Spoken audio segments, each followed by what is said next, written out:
Hi everybody, just a quick basic video about my KTM 990 Adventure Stator change. Had an electrical problem a couple of weeks ago and decided that I need to change the battery voltage regulator and stator. This is my bike, as you can see, a little bit modified, perhaps more heavily modified than you can tell just from this picture, but it's had a tough life. We have been from Spain to Dakar last year, and we're going again next year, so wanted everything to be tip-top.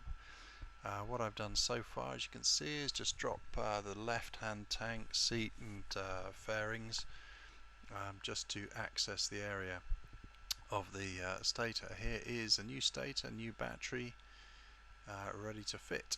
A couple more bits to come off the side of the bike before we get too much further. As you'll see, I'm dubbing this afterwards because the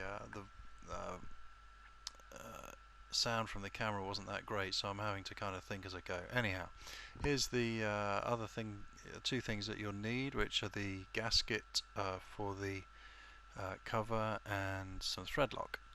Just going in a little bit closer into the bike, you will see that there's a couple of things still just to come off. I've got an auxiliary Naduro fuel tank, so I'm just going to take off the feed to that. There's also the wiring which goes to the side stand switch, which unplugs just in front of the cover, which we're going to move to get to the stator. So you can see the fuel pipe there. There's a couple of other wires there as well, which I will remove. As we go along, you'll see how we get things done. Right, I've taken off the 11 bolts holding the cover in place. You'll see at the front edge of the cover there's a little lug which is very useful just to help gently prise the cover off. Inside there's the good stuff. There's the stator. We have also a little bit of debris left around the seal of the cover where the gaskets come off, so I'm just going to gently clean that off. I used a Scotch Brite pad, I think it's called in America, basically a very mild scouring pad, used incredibly gently with some lube on there. The stator, 3 bolts, and out that comes. There is also, as you'll see in just a moment, a little retaining tab for the electrics of the stator. I'll show you that shortly. There we go, the stator removed, and just having cleaned up the seal around the casing.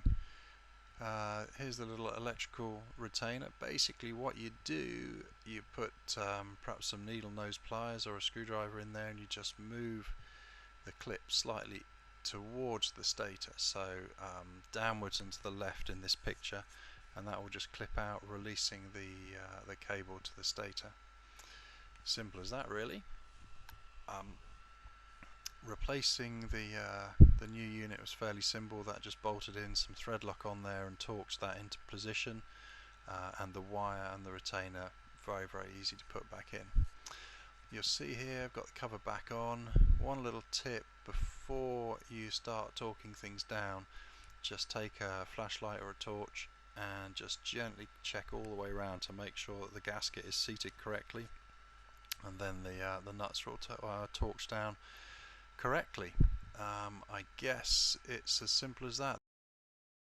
Right, well, I'm sure everybody is very keen to see what happens. The bike is kind of 3/4 back together, but in running condition. I've left the belly pan off just so we can check for any leaks around the casing.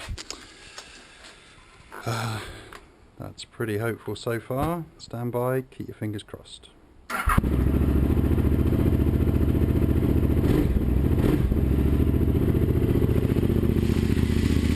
Well, I would say, judging by the throb of Austrian thunder, that is successful.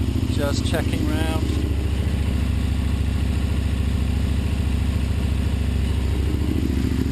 No leaks, so I'll bolt the other bits and pieces back on, take it for a spin and let you know what happens.